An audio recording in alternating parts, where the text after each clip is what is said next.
It's okay. It's okay. It's okay. Just while it's still fresh, I just had a conversation with my buddy Daniel. We talked about all sorts of stuff. It was really freaking cool. We talked about icons. We talked about God the Father and why he shouldn't be depicted. The councils that kind of like legitimized the other icons. We talked about love and life and relationships and all that cool stuff. Yeah, like, subscribe, smash the notification bell. Yeah, fucking get that notification bell and just destroy its life. Destroy that notification bell's life. Love you all. Continue being good and well. Okay, more about icons worldview. Yeah, so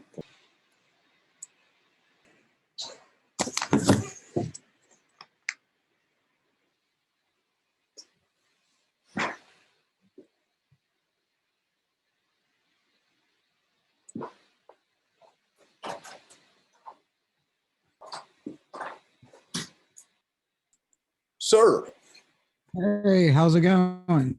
how's it going, dude? It's going good. It's going good. Kind of a long day, but just going to get some stuff done. Yeah. Yeah, it's been a very long day here. It's Yeah. hot. The heat wave is terrible. What's terrible? The heat wave. Oh wow. Where Are you in the United States? Located again?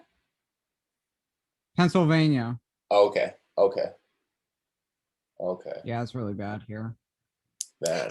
I remember being a kid and always thinking Transylvania. Whenever somebody mentioned Pennsylvania, I was like, oh, that's Dracula's over there in Pennsylvania. That's funny. Where are you at? Is it hot where you're at? California, no, it's actually like super. I was thinking today, like, isn't it summertime? Because I'm doing swell. Yeah, we're not. It's hot. It's really hot. Man. Yeah, it gets hot. I'm much more, I mean, I don't really mind. Like, I kind of like, I don't know why I decided that I wanted to live somewhere with extreme weather. Because for some reason, I just like, I don't know, it like keeps you more awake when the weather's either end of the spectrum. I don't know if you've ever like noticed that, or it just like makes you feel more I don't know, that kind of like tense feeling, but it's kind of like a good, like good stress basically. I guess I see that a little bit. Hard to understand though. It's a little bit hard to understand. That's like seasonal depression. It's like some people get seasonal depression. Yeah, I know a couple people that have that, but I will say the weather does affect so much underneath it all, to be honest. Yeah, as far as like depression goes, Just like overall like mood and stuff. Yeah, but I would say depression. Yeah, like personally for me, this is going to sound really bad.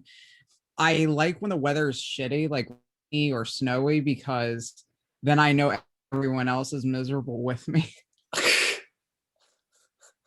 It just makes me feel better. Like today it rained eventually and I was like, oh wow, I'm so happy right now.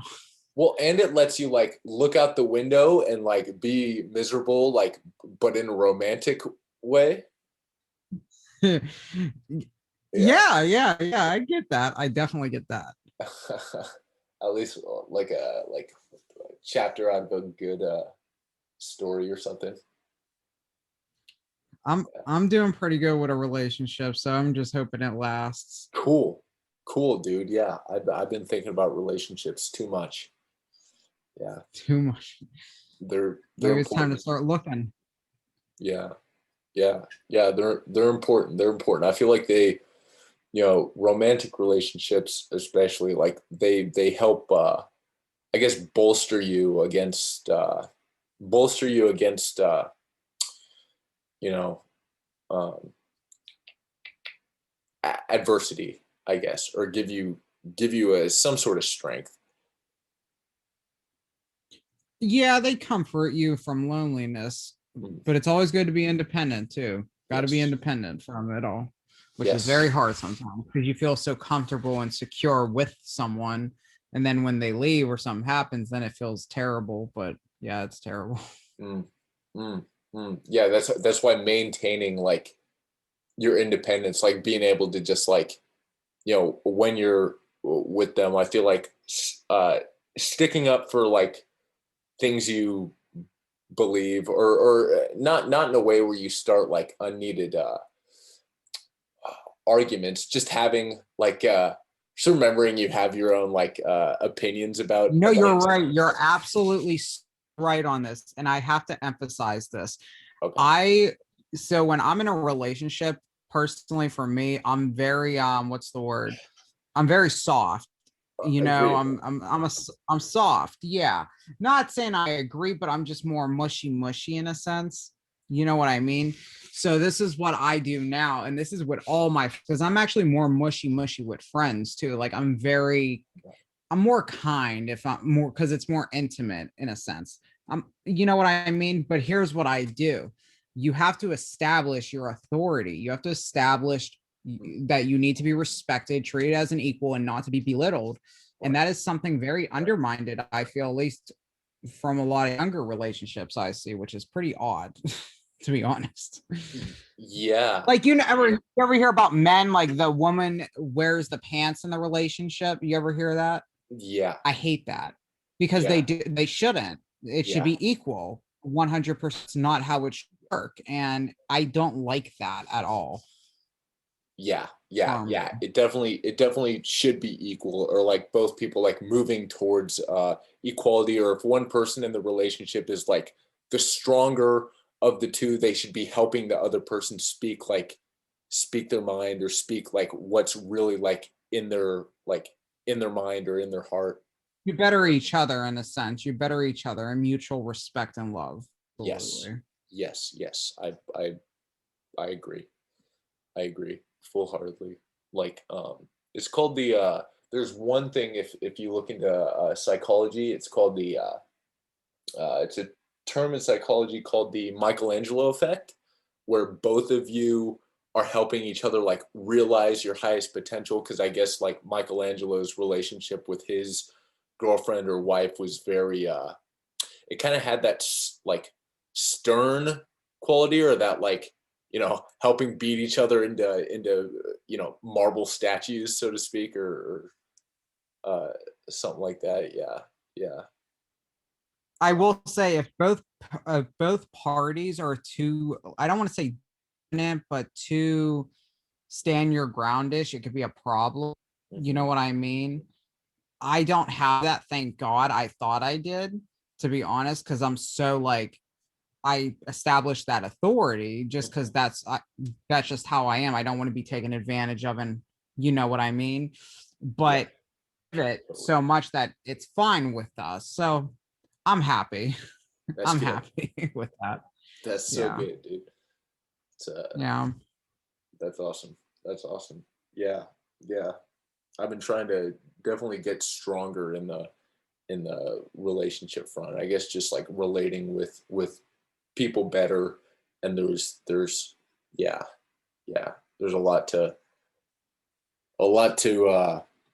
go into onto like in the relationship front, just because they're so important. Like I think like generally like being a part of like a community, and just being active in the community is a good way to build like being active in a community in a way that tries to build the community is a good way to like basic relationship skills, I guess. Yeah. I know. I agree 100% on that. Yeah. Yeah. Wow. Yeah. But Okay. spiritually, though. Got um, anything for me spiritually? okay, icons is what I was thinking. Icons, but I was also like, if there's any subjects that you wanted to broach, like on the more spiritual dimension, um, that's Yeah. that's totally fine too. Okay, so to start with icons, I remember us talking about this before. We were talking about this not too long ago. Um, I would just reiterate some of the points I made is that during, one of the councils, I forget which council it is. Do you know the council off by heart? I know I know the Council of Nicaea, and other than that, it's kind of blurry. I just to me forget right now. which council did what sometime. Oh, the Second Council of Nicaea. So the Second Council of Nicaea basically established icons, and this is where we have to go, particularly looking at the councils, and here's why, because they're so important. The Okay, when you councils say established. established icons, like Yes. legitimized their use and depicting Yes. things. Okay. Yeah, so this is what happened during the councils. The whole Christian council, which means the bishops around the world, would come together and vote under the guidance of the Holy Spirit, which cannot be corrupted by the day or anything, because that is the guidance of the Holy Spirit. Christ already says in Matthew 16 that nothing will prevail against the church, not the forces of hell or anything. So that's how the Christian church established its ruling, and all the 7 ecumenical councils established what we should believe. Sure. Here's the thing though. Protestants will say, yes, we believe that, but they don't even look at everything that the councils upheld. And this is where icons were established during the Second Council. And I would say that's just the main factor. And there's several reasons as to why they were established. Biblically, the Ark of the Covenant was, it was made by God. There was 2 cherubim stationed on top of that. I find that to be very, very vital. St. Luke himself painted the first icon of Mary and Christ by so that's a big topic too. St. Luke did? Yeah. Okay. What else? So those are the 2 main things. Yeah. Okay. And so we were talking before about like depictions of God the Father not being, allowed, right? Yes. Yeah. So that's a big one. I just want to because I actually ran into someone on Instagram about this. So an Orthodox came to me and said, why did, because I commented on a post about there was God the Father and an icon, and here's the thing, the Orthodox Church banned certain icons, certain depictions, and that is one of them, and there's a reason for that, and I didn't get that, and I said that before. I was ignorant of that, and it took a lot of prayer, a lot of thinking. But the fact is, when you depict God the Father in human flesh, you're taking away that special role that the Son took on. The Son took on flesh. The Son is a humanoid form. You cannot take that away from the Father. And that's exactly what you do in iconography when depicting the Father. Okay. Yeah, I was trying to think today, like spiritually, well, first of all, like I think that Jonathan Pageau might have mentioned this, that's where the Renaissance went awry, because there's tons of depictions of God the Father in the Renaissance. Do you think, like, what do you think that is? Would you call that like is that straight up just a bad thing, like in the eyes of an Orthodox Christian? So there's like, what do you mean? 2 things to take note in this, that the depiction of God the Father only happened in Westernization, like in the United States and the Roman Empire. In Europe to the east, they didn't do that. So the whole half Christian world didn't do that. So it wasn't their traditions. That was more of a cultural thing. The Roman Catholic Church did a lot of things. They advanced many, for an example, they do, the lamb, when you see depicted as a lamb. Yes. That's a Western thing. Yeah, that's a Western thing. It's not an Orthodox thing. So it's like they just advanced in that with their culture. but they never asked the Orthodox Church their thoughts on it because they just didn't care. The Orthodox Church isn't advancing anything. So obviously the Roman Catholic Church isn't going to disagree with anything. They're not changing anything. But when the Roman Catholic Church was changing everything, they did not care to the Orthodox Church. So that's one thing, right? That's a big thing, in my opinion. Okay.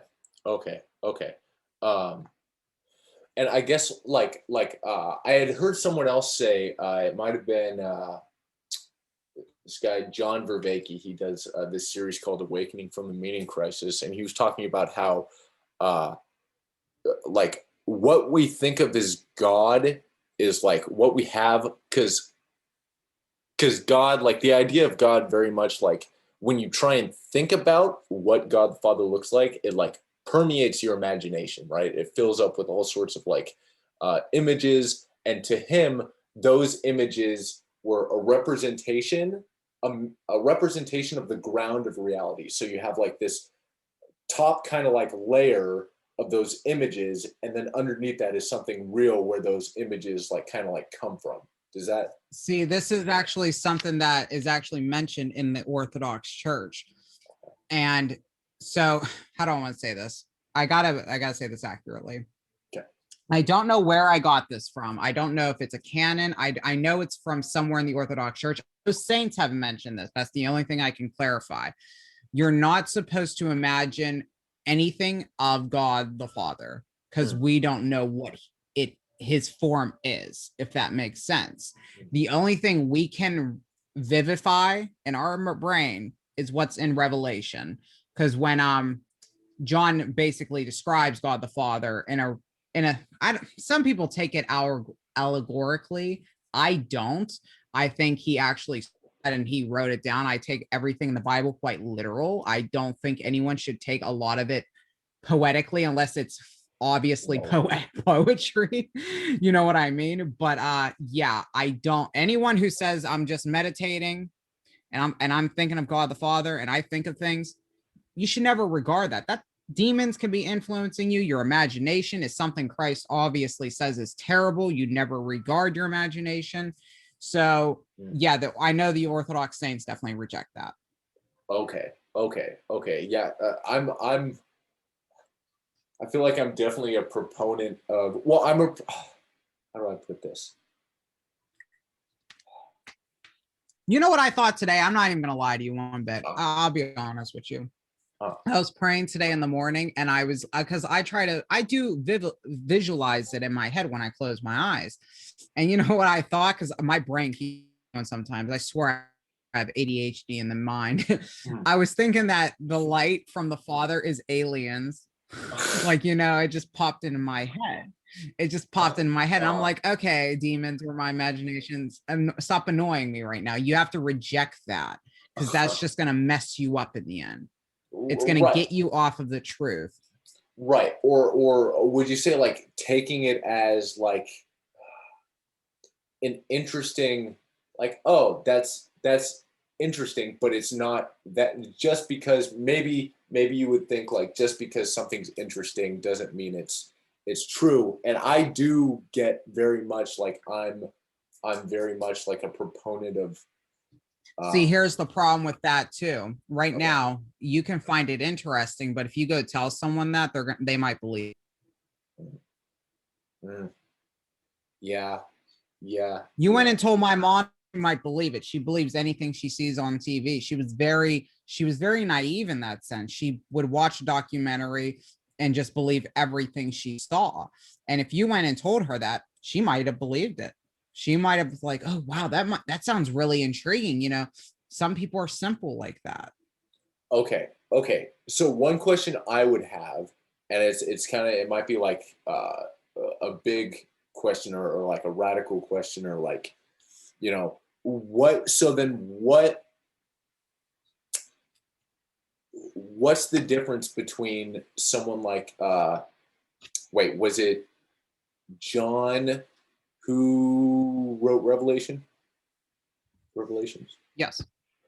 So what's the difference between John having a revelatory like experience and like me having something, that I would say close to a revelatory experience, or revelatory from what I've experienced. I don't know if it's close to what John experienced, but something that's you would put in that ring. Like, So this is kind of simple, okay, but there's one key difference.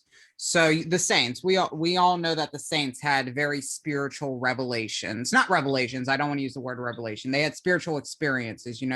They saw Mary, saw an angel, saw Christ, etc. There's a difference between that and what John had. John had apocalyptic visions, and Right. that were it was inspired by the Holy Spirit and is fitted in the Right. It's never going to be that truth worthy, in a sense. It's not going to be that big to where it's going to change the world. That God's not going to do that, because he already did it all already. Does that make sense? There is no more revelation to come, in a sense, because we know what's going to happen whenever it happens. It's already there. Okay. So if you did have an experience, it could be very meaningful, and it could happen, but it's very unlikely. That's the thing. That only happens to literally the holiest of people, to the saints who are literally deified in the Holy Spirit. They're literally one with God. So I mean, it could happen, but you got to get holy. You got to be holy, man. Yeah. That's why I'm trying. I definitely have my. But no, it could happen, but it's not gonna. It could, and no, it could happen. For all we know, God can make you a saint tomorrow, and it could happen. But usually, it takes a lifelong, journey to mold yourself into God. Yeah. I'm just trying to take one practicable step at a time, or one practical step. Yeah. That's good. That was a good question, though. I haven't thought about that in a while, actually. Yeah. In a while. Yeah. That's good. Because I am interested in like how these people like come to their experience. What was I thinking of? Like how these people come to their experiences. It was actually after we had talked last time. I was thinking that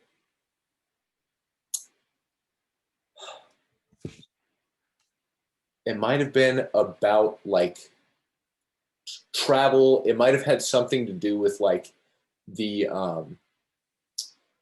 writings. Scripture is kind of like a maybe shows you steps on the way to something like that, or it was a thought, something similar to that, but I'm not 100%, but yeah. Have you been to church lately? You said you went. Oh yeah. Messages. Oh yeah. I just haven't been going enough. That's the problem. Yeah.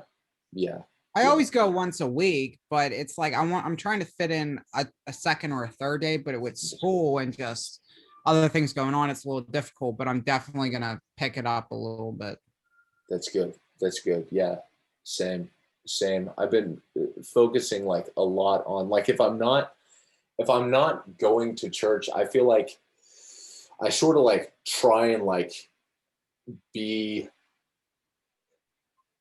productive, like it's either my life is revolving around, it's usually one of three things. It's like either church, I try and always like revolve it around the highest of the high, right? The God.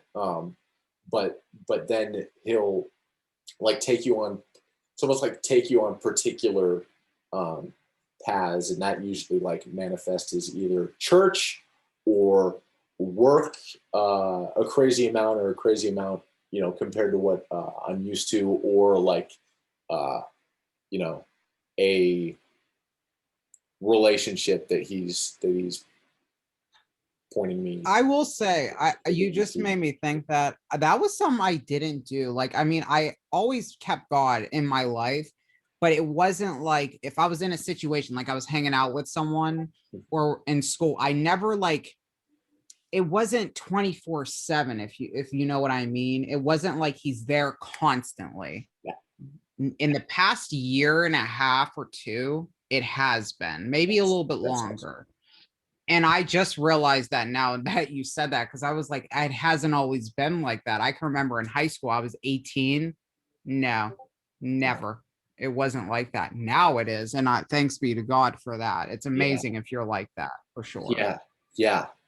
That's I try. I try to keep them in. It's so bad, dude. It is so bad in a good way that if I sin right now, I already think of God because I already was thinking about him a second ago. You know what I mean? It's like that. And I'm not lying it one bit.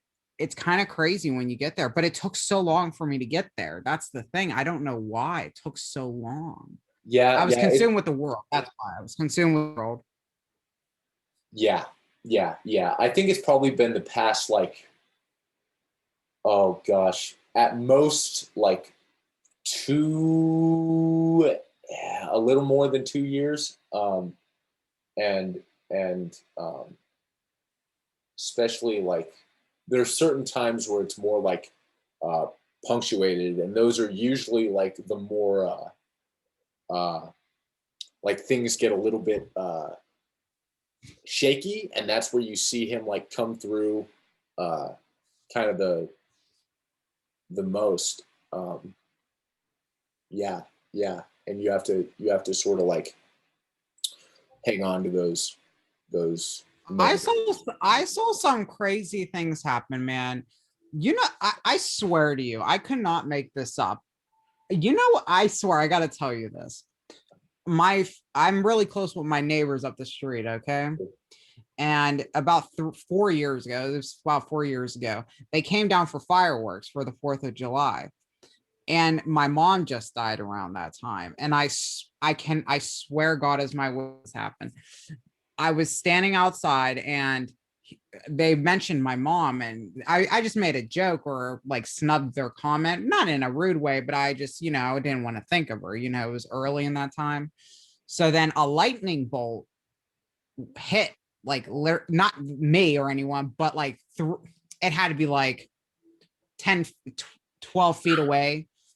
And it scared everyone. Like we were like, whoa. And it did it again on the wire. And then I was like, okay, that's weird. And then it didn't happen after that, but it was so close and weird. I was like, wow, what were the chances of that though? You know what I mean? What were the chances of that? That was just something weird that I'll never forget. I still don't even get it till this day.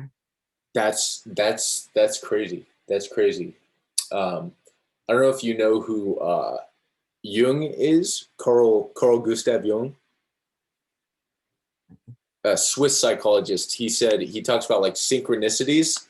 I don't know if you know what a synchronicity is. It's like, you see the same number all the time, or like funny little things like that. And there's more like there's different like that would be what Jung would call describe as a synchronicity, like where things just kind of like line up in a odd fashion, kind of.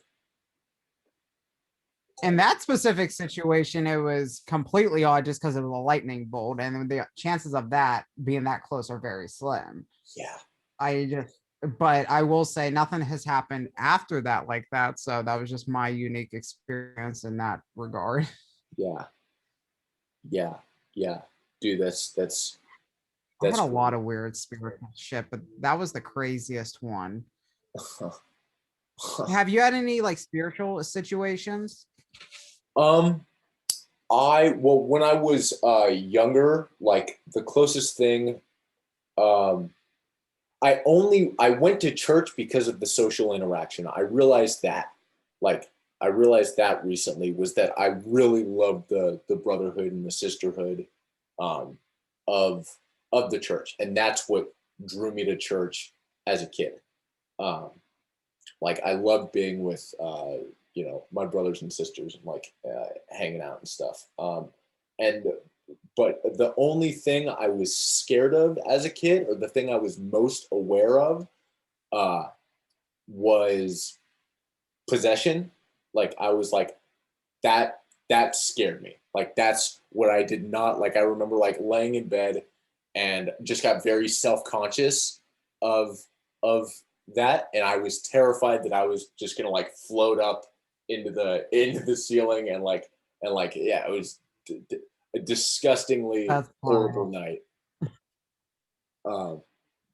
Yeah. So that was as a kid, that was the only like quasi spiritual thing I was like concerned about.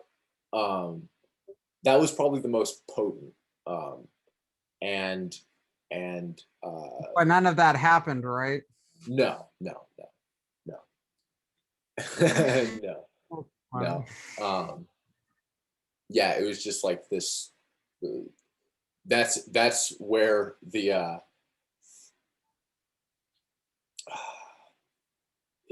yeah.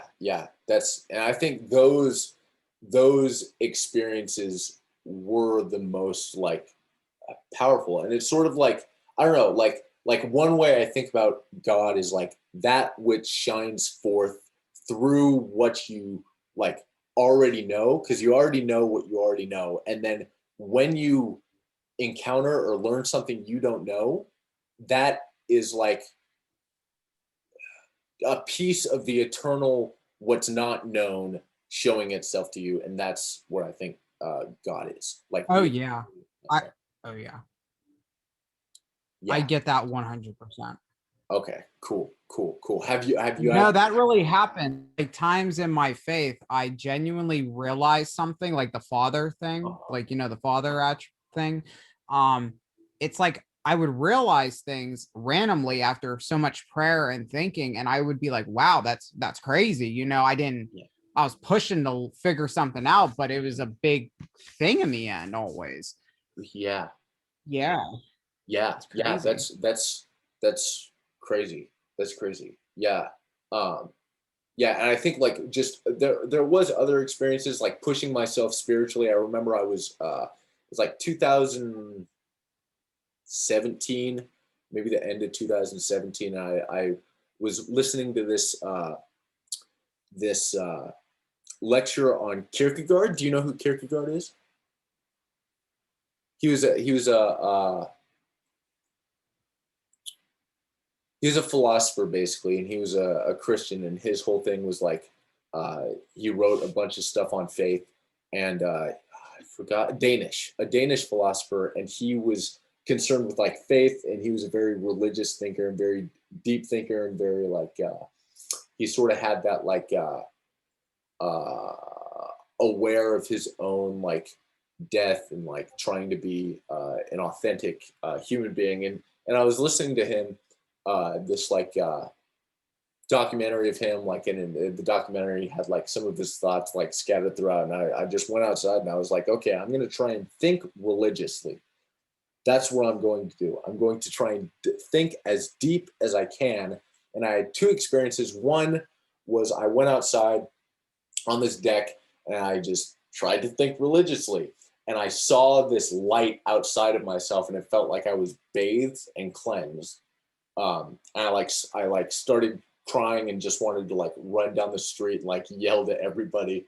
And that was kind of like very like ecstatic. So there was that, and then there was one other night where I that was the main one. That was the one that kind of like catalyzed it did something like kind of deep. And then I went outside another night, and I was like just trying to force myself to have a crazy like force myself to think in this way that I felt like I wanted to think at the time, or that I needed to like push something out of myself. And I saw this, it like came up, and it was like this imagination. It was like totally like vivid. And it was this guy on this ship, and the guy's entire body was like the stars. Like he was like a reflection. He was like the stars basically, and he was riding on the ship, and the ship was going through like this wave. So that was like a really crazy, like imaginal experience. And then it kind of like, So you physically saw this stuff, like you physically I saw this it? stuff in, it was like I was looking, but it was like in my mind's eye. It was like all like, it was just in my mind's eye. Yeah, I have no idea I have no idea. I Yeah. don't get that. Was And your eyes closed? Like, were your eyes closed? it's really hard to describe. It was like my eyes were closed, but they weren't closed. Or I thought maybe my eyes were closed. I kind of forget. It was just crazy. Wow, that is crazy. Yeah, and Yeah, not like that. one thing I thought was like, oh, that's kind of like what religious people like do, and it sort of like ebbed and flowed like since like those were like the stronger of the experiences, and then it's just kind of been like more like, you know, perceiving, um like you have moments where you're like, oh, that's a gorgeous element of like human experience, but not quite that. Are you what church do you go to? Like, do you go to a Protestant, Catholic? What do you go to? So down the street there is a local just Bible church. So it's like non-denominational. But when I was so I've gone to quite a few of those. I've gone to two OCA churches. One's Holy Cross Monastery in Holy Cross Monastery in the Yeah, place. my Orthodox church is OCA. Yeah, yeah, yeah. They're pretty awesome, to be honest.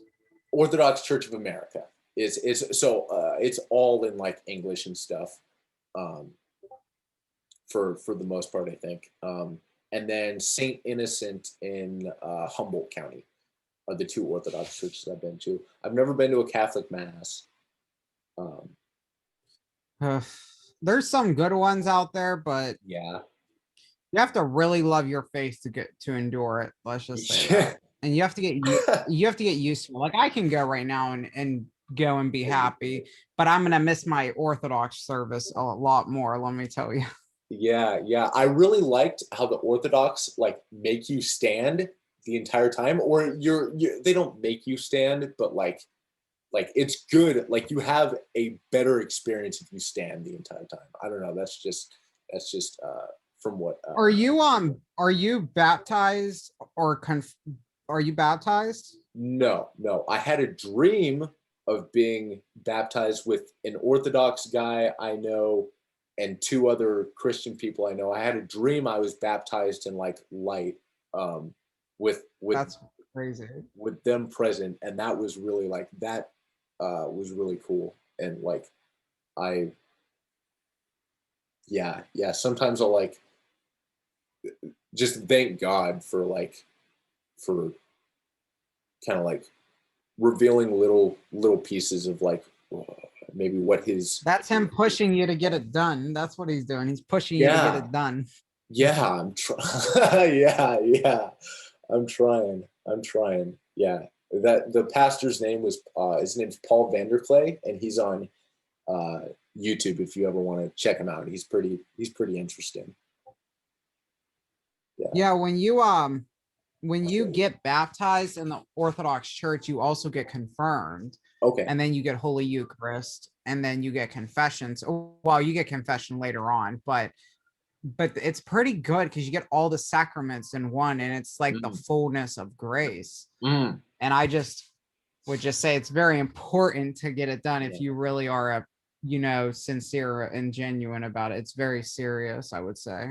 Yeah, dude. I freaking Dude, I love you so much for like giving me this information. Like, I do need to get baptized because you know, I want to be a serious believer, I guess. Like, I do want to like whatever is.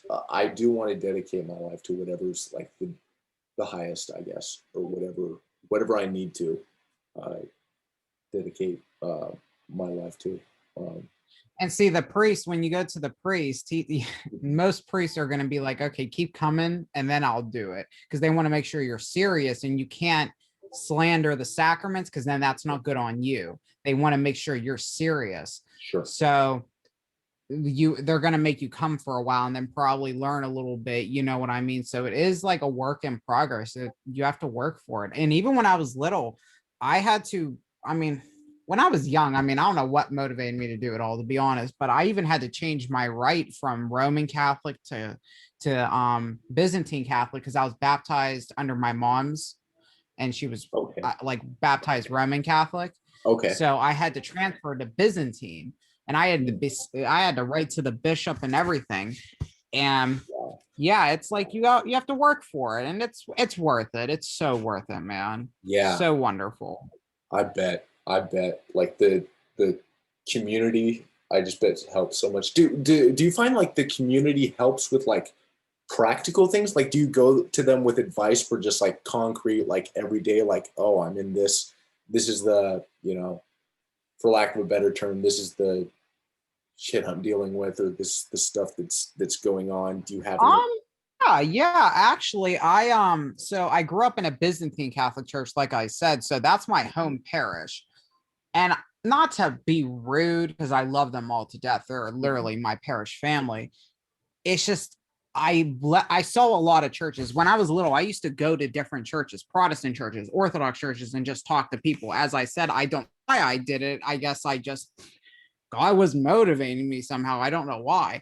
But when I went to the Orthodox churches, they had a different connection. And I'm not trying to be biased. I'm not trying to be like non-biased or whatever. My point is, it's just my new parish, because I go to an Orthodox church now. It's just so much more different in a sense. I don't know. It's in a good way. Like they're just amazing, to be honest.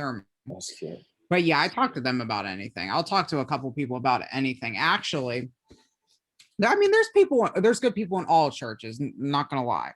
But I'm just saying, I saw a lot more genuineness in the Orthodox churches. And I'm sorry to say, but it's just so true.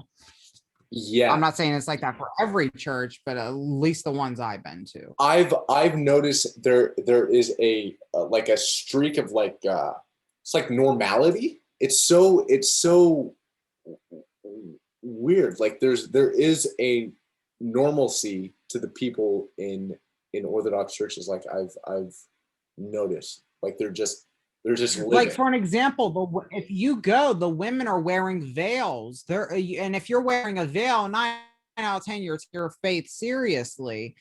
And even, I mean, I'll go to the Orthodox church I go to, the young men, they're like paying attention, like they're listening. I haven't seen that like in a long time. Actually, that was one of the first things I noticed. I actually went up to the priest and I was like, the kids pay attention to you. And I actually said that to him. I was like, I have never seen young kids pay attention to a priest. I went to Roman Catholic churches, Byzantine Catholic churches, Protestant churches. It's not like that. Yeah. What did you, I don't know, what was there a takeaway from like the Byzantine church, like that you found like most? It wasn't the Byzantine, it was the papacy. The papacy completely ruined Catholicism for me. 100%. Okay. Because the papacy should not be what it is, because it never was that. Yeah. And that's just a fact. Yeah, I still need to look more into that, because we were talking about the papacy before, and I kind of need to catch up with like the history, I guess. I was actually thinking that today with I I read the book of Galatians and Ephesians in the past like 2 days. I was going through them and just like trying to crack down on it a little bit. And one thing, and it hits me every time, man, when Paul goes in Galatians and says, you are not justified by works of the law, but by faith. That's not saying to do so. It's saying that salvation is a gift, which is in Romans, I think 12:14. I'm probably wrong about that. I know it's in Romans. Salvation is a gift. And the thing is that the Roman Catholic Church goes by the notion you must not commit a mortal sin to go to heaven. That is justifying works of the law, and you cannot do that. That was one big thing that started the whole train with me, was mortal and venial sin, 100%. Mm. Mm. Okay. I'm just looking up. And it puts like a fear of God in you, like, and it's not bad to have fear of God, but it's like it's such a strictness on the laws of the church that it's not focusing on your personality, on molding you into God. And that's exactly what the Orthodox Church tries to do. They try to remove, that's what they do. They focus on bettering you, and they give you a clearer answer, which is you cannot judge where the person, and that's a big thing for me with the Roman Catholic Church, 100%. That's good. That's good. Man. So have you read, is there any difference in belief, like between individual believers? Like, are all of them universalists in the sense that they believe that eventually everyone will, like, that I know was the belief of like Saint Saint Gregory of Nyssa. Like, he believed About what? His philosophical belief was like, or his theological belief was like, everyone eventually will be saved. There's trials that they have to go through until I'll try and find him. He's one of the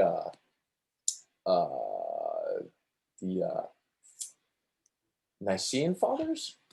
If I had to justify that from a scriptural point and from an Orthodox point, he's probably meaning everyone in the life is saved. Everyone written in the book of life is saved, regardless of who you are. That's the only, I mean, that's justifiable by his statement 100%, but yeah. Okay, yeah. A universalist is in Christian theology, it's a person who believes that all humankind will eventually be saved. Oh no, that is not Orthodox, or that's not Christianity whatsoever. Yeah. I sort of, Protestants don't believe that. Catholics don't believe that, and Orthodox don't believe that. It's compelling and very extremely like kind of like manically positive. Like, there's something manic about that belief. And but like, if you look up Matthew 25 about the separation of the goats and the sheep when Christ judged the living and the dead, he firmly says, Christ himself, that it will be people going to hell for their unrighteousness. There are evil people out there, and there is no saving people who deliberately are evil by their natural inclinations. And this actually gets back into psychology 100%. It's like narcissism, psychopathy. Those are truly evil people that are unchangeable by their mental design. It's like there is no fixing them. It's like the angels when they fell. They're not fixable in a sense, because they are choosing themselves to disobey to the fullest degree possible. Okay. Can I read this to you, and then you just like let me know what your first thought is? So you have that, and then so it says Gregory seems to have believed, and Gregory was a 3rd century, I believe, a 3rd century saint, and he was brothers with 4th century Bishop of Nyssa from 372 to 376, and his brother was Saint Basil. And Gregory seems to have believed in the universal salvation of all human beings. Gregory argues that when Paul says that God will be all in all from 1 Corinthians 15:28, this means that though some may need to undergo a long period of purification, eventually, quote, no being will remain outside the number of saved, and that no being created by God will fall outside the kingdom of God due to the unity of human nature in Christ, all thanks to the union with one another. Can you actually send that? I am so sorry. Okay. I can't keep up when someone reads it. It's a terrible flaw. Okay. I have to read it like 4 times through. Okay. So yeah, I guess he just like believed in the like common. You read the first line and I was like, wait, what did he say? Okay. I don't even remember what you said. I'm not even lying. I love it. I'll send it to you and then we can like Yeah. talk about it later. But yeah. I guess there was something just compelling about that like line of argument that eventually God wants everyone to be all. I will say it's nice. It's something I wish could happen because it's very loving to want that to happen because you want all your people, you want that. We all want that, if anything. And God wants, he says. It's just not possible by how it is, unfortunately. I wish it was 100% though. I really do. But I am sending a link to that through the OCA, which is absolutely an amazing source for Orthodox theology. It's amazing. Okay. And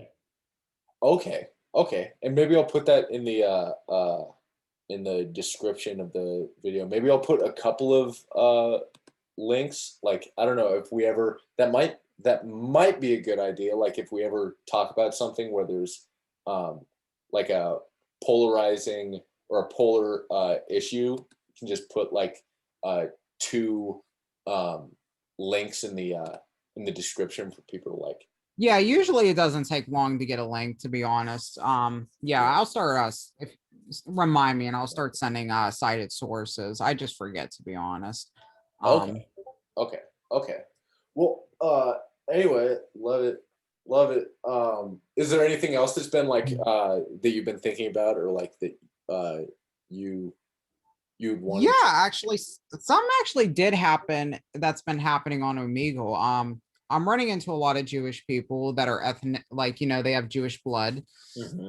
And I always try to, me and this guy were talking today, actually. We were basically talking about how the blood that they have in a unique way is tied to God. They have the blood of Christ in them.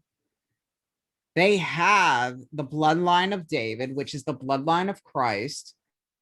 They have that, but not only that, they are literally God's chosen race. It doesn't mean they're more like they're going to heaven any special than anyone. They are literally his people. They have a higher intelligence on average, which I mean that's just true. Like really? Yeah, ethnically Jewish people on the whole, they have a higher intelligence than any other like people. Wow, I never knew that. Wow. Yeah, that's crazy. Yeah, it's super interesting, which means maybe they get to heaven a little bit more efficiently, but that's, I don't know, that's probably and this is a big thing because basically you'll hear people say without baptism you can't go to heaven. And that's not always so. It is very vital. Christ says you need to get your butt baptized to get up there most of the time, but he can damn or save whoever he wants. The thing is that Jews are very special to him, and that cannot be ignored. That is in the Old Testament. He loves those people. That's his race. He says that the thing is all him on that. You know what I mean? Mm-hmm. He emphasizes that in the whole Torah. Mm-hmm. But it's just crazy. It's like, oh, I wish I was Jewish a little bit. I wish I had that bloodline. Yeah, they're smart. I actually I won't, and I'm never going to be afraid to say that. They're sharp, dude. I love my Jewish. I have my Jewish friend Jacob. He's probably one of the smartest guys I've had on the channel, and he can just like he's one of the smartest guys I've had on the channel, and he just talks like he like has like he can always talk about things in and just in different ways, and it's always good to talk to him. Yeah. I always try to give like Jewish people a special respect because, and this isn't just to be it's to be honest, but Holocaust, the descent of David, the bloodline of Christ, you give them respect unless they show you otherwise. That's just how it should be. I mean, the Jewish people been going through a lot since the beginning of time. Yeah. They should be respected a hell of a lot more than what they get right now. And it's so serious right now between Palestine and Israel and so many other things. It's ridiculous. Yeah. And I'm wondering, like, I don't know, do you have a stance on Israel, the Israel Palestine conflicts that you like want to make public, or like do you It's I do have a stance 100%, and I do not care to make it public. It's just the thing is that it's not really an opinion in the end. Because right now, for an example, if Palestine was 4,000 years old and ran a leader in 10,000 BCE, I would be like, okay, that's their country. It's not their country. King David ruled in the year 1000. I mean, it's been home to the Jewish people for how long? The Torah states that, that was given by God. Right now, to make everyone happy, which is the most good thing to do, split it up like it's been between the Muslims, the Jewish people, and the Christians, and call it a day. That's what they did. And now people are still mad because Palestine is not in charge. It shouldn't be in charge. It's Israel. That's a Jewish country with a Jewish leader run by Jewish people until someone overrules that city. But that's been going on throughout all of history. So right now, and let's not ignore the fact that Palestine is in Gaza? Am I mistaken? It's in Gaza, correct? I'm pretty sure it's in Gaza. I think the Gaza Strip is in Palestine. I am 90% sure that, Gaza and Hamas or Hanas, I don't know what the proper how to say that. They are terroristic organizations on the watch list. That's another thing. And then you have all these Islamic countries around Israel. That is so threatening. It's ridiculous. So obviously Israel is going to feel like it's backed in a corner. It's like no one's looking out for the Jews ever in their life. And it's very disrespectful at this point. But the Holocaust happened. You have respect till the end of time at this point, but people can't do that. So that's my view on it. 100%. Okay. I wish my Oh, wait, no, I'm sorry. I have to say this. And this is what's been going on with this. They'll say, well, the Israel is bombing, other places and hurting innocent people. Obviously, hurting innocent people is never okay. 100%. You cannot hurt innocent people. However, think about this. Think about the United States funds Israel. We give them defensive weapons to stop missiles from destroying the city. True. Think about that. So right now, every day, at every hour, like Hogwarts from Voldemort, Sure. bombs are trying to hit Israel. So why are they not defending the place that's getting bombed? Right. Which is our holy city. That is home to the Jews. That is home to the Muslims, and that is home to the Christians. That is the site of Christ's resurrection. That's the Dome of the Rock. Why are you defending people trying to bomb a city with innocent people in it? Right. That's my view. Okay. That's why I get a little fired up about it, because I feel like it's common sense in the end. Yeah.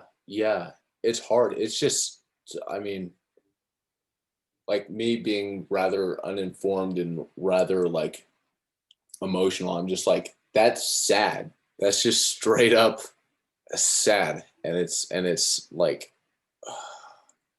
yeah, I don't know Well, what. that's the thing. And what do they think Israel's going to do? Gaza is not in their control. It's run by a terroristic organization. You got all these countries around it. What do you want them to do? Palestine's bitching for freedom. What do you want them to do? They don't have the power. What do you want them to do? It's literally like all the pressure's on Israel, and it's like, it's not fair. It's not fair whatsoever. Yeah. Oh man. It's either, to be honest with you, it's not fair to them either. 100%. Yeah. Oh man. Okay, I've got to go pretty soon, probably in like 5 here. I might be able to we could talk like privately tomorrow. We don't have to record or anything. But yeah, thank you again. In case, it's always good to talk. Man, We always get into these deep conversations, and my brain just keeps going. yeah. Do you okay? So do you have anything else that you'd like to mention about like icons and why? Okay, so the reason icons were allowed, like they're canonical, but why do you personally think that they're important to have around? Like do you have a justification other than what's usually read? Like, besides everything else, like in my personal experience, Yes. when you have an icon, they do several things. One, they tell a story, they tell the story. So right now, if you look at an icon, they always tell a story. There's always a meaning behind the image. For example, there could be an image of the prodigal son, the walking on water, etc. There's so many. But also, they're not just meant to be beautiful. They're meant to put you in the presence of God, not for you to worship them, of course, but to put you in his presence in a way. It's like incense. Incense, for an example. I mean, that's more like Old Testament for sure, but I mean, that puts you in the presence of God. That puts you in his, I mean, he's there obviously, but it helps you get more in tuned with the divine. Right. Yeah, and it really does help. It really does. But you could also lean off of it. Like, for an example, no, I still use icon. Actually, I have a 65-inch, and I put a big icon on my TV. It's like, it's a big icon of the Virgin Mary and Christ, and I love it. I swear, it really does help. It really does. That is awesome. Yeah, I had this. It's probably. I mean, I don't know if it's okay. So if you're not like, are there requirements like or recommended like, should you be at a certain place or state before you go having icons around? Like, or no. Okay. You know, Is it? you want an icon, go buy an icon. That is your. No, go get an icon. Go get an icon. Yeah, I had a. It's probably, I thought it was kind of like a cool pop culture thing, but I had do you know what the Boondock Saints, the movie The Boondock Saints? Have you ever seen that? No. Okay, so it's basically about, it's one of those like kind of like edgy movies, and it's basically about these two brothers who decide they're like, they're Christian in the movie, but they end up like, oh, we're going to, it's a crazy movie. They're like, we're going to kill people who kill people. And they decide, oh, that's what we're going to do. But they do have a hint or a scent of virtue. Like they're like, yeah, it's kind of a comedy too. Like they're kind of comedic about it. But I had this, it has a cross on the front cover, because it's like these guys are like, they're kind of looked up to in the community because they're, you know, they're kind of like rebellious and stuff. And I had the Boondock Saints DVD sitting there, and I kind of like was like, should that be there? I don't know. It's kind of funny, but No, you're yeah. no, and if you need any of the sites, let me know. Okay, I will. I would show you some of my icons, but it's kind of dark and it sucks with a laptop, but Okay. they got some really nice icons out there. Like, Do you want to show I one got this new and try? Huh? Do you want to try and show one off? Yeah, I'll show one. I'll show you the newest one I got. Okay, so right here, this is the last one I got. Okay. This one's Saint Michael bringing the apocalypse gospel. Okay. Look at this. I'm trying to make sure I can get it. It's kind of hard to see a little bit. That is awesome. Who's that in the top left corner or your right corner? Oh, that's Christ. Oh wow, Jesus. Actually, this is when I found this icon like about a year, maybe 6 months ago, maybe, and I loved it. I fell in love with it because same was my Patreon saint. So I definitely wanted that. Wait, I'll show you another one. This is my favorite of Christ. It's Christ the King. Oh wow. I got this one at a rally. Wow, look at his robes, like the bottom of his robes too. That's awesome. When I look at this, it gives me fear of God. I'm not gonna lie to you. It just it brings the fear of God out, and I need that because I'm more like, oh, God's so lovey, and He loves me, which He does, but you got to fear the man too. So I do love that icon so much. Love it, man. Love it. Was there ever moments? I don't know, like moments of, like, is that a common experience for you? Like the fear of God, sort of like as like of course you have many experiences, but like is that one? Because I know there's the fear of God is the beginning of wisdom and all that. He keeps it enough up with me. I'll say that. Like I read the saints' experiences when they die and came back. That really hit me. That hit me during Lent. When they were dying and he gave a really judgment. Those hit me hard. But you have to have, yeah, it does. Yeah, he does it. I'll say that. He hits me with it. And then my guilt hits me because I'm not where I'm supposed to be. So he hits me. Not enough, I would say, but enough. Okay. That's good. You have to read those ones where they're recorded accounts of people dying and coming back. The saints talk about them in the Orthodox Church, and they're big. They're really they open your eyes a lot. Actually, there's a couple accounts in the Catholic Church too that are pretty authentic, and they really tell you a lot. Actually, let me send you one before I go. This one's in the Roman Catholic Church, but this one's really like, it's pretty authentic because the priest died from a motorcycle accident. Okay. When he died, he went in front of God and he basically condemned him to hell because he wasn't where he was supposed to be, clearly. And the Virgin Mary said, like, was beseeching him to, give him another chance. And she said, if he does, come to him in special days, and if he produces fruits, if he doesn't produce fruits, then thy will be done. And he said, hey, mother, he's yours, and he sent him back to his body. But he said he was a terrible priest. He literally said, I did all this evil stuff, and it really hit me, and he changed. Jeez, dude. I'm trying to, yeah, he went on a lot of talk shows too.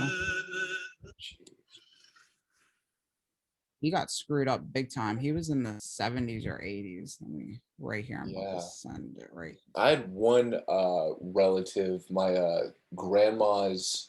He was my grandpa, but he wasn't blood related. He was like my grandma's boyfriend after my grandpa, and he had a near death experience, and I remember like hearing him describe it. It was pretty like wild. It's people think it's kicks and giggles Christianity and thinks God loves you. He does, absolutely, but he's not. His justice will forever endure too. Right. You know what I mean? It's like it's not like that, and that's why I push baptism, confirmation, the Eucharist, because those are things he wants you to do. Yeah. 100%, not on you. You know, I'm not trying to say that just to put like be mean, but it's just the truth. 100%. Yeah. Yeah. Yeah. There's something about like Ugh. an element of God that kind of strengthens humanity. What is it? The fear of the Lord gives you wisdom, and to depart from evil is understanding. Yeah, I think that's Proverbs or Job. Job, that's Job. Yeah. Oh, Fear of the Lord is a big one. It gets you where you have to be. yeah. Very true on that. Yeah. Yeah. If you want to, at some point we can talk about like the Book of Job more, because that's always like a very interesting. That is the most, to me, influential Old Testament book ever. Wow. I mean, that's just my personal thing, but it's so deep.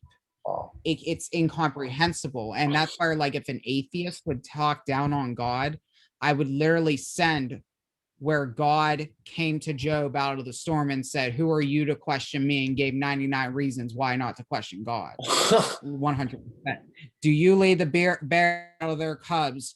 Do you feed the animals? Do you govern the universe? He literally gives him so many reasons. Have you went to the Hades? Have you went to the inner depths of Hades? Have you governed heaven? Like, it was just a long list, and it was great because it's true. It's 100% true. Crazy dude. Yeah, we'll have to do a little like video or something on it. You have a great night, man. Hit me up Yes. tomorrow if you want. I got class tomorrow, but it shouldn't take more than an hour and a half. So I'll be free a lot. Okay. Yes. Have a good night, Daniel, and thank you once again for all your time. No, I appreciate it so much. It makes me think too. Yeah. All right. Have a good night. Hey, Enjoy man. your work.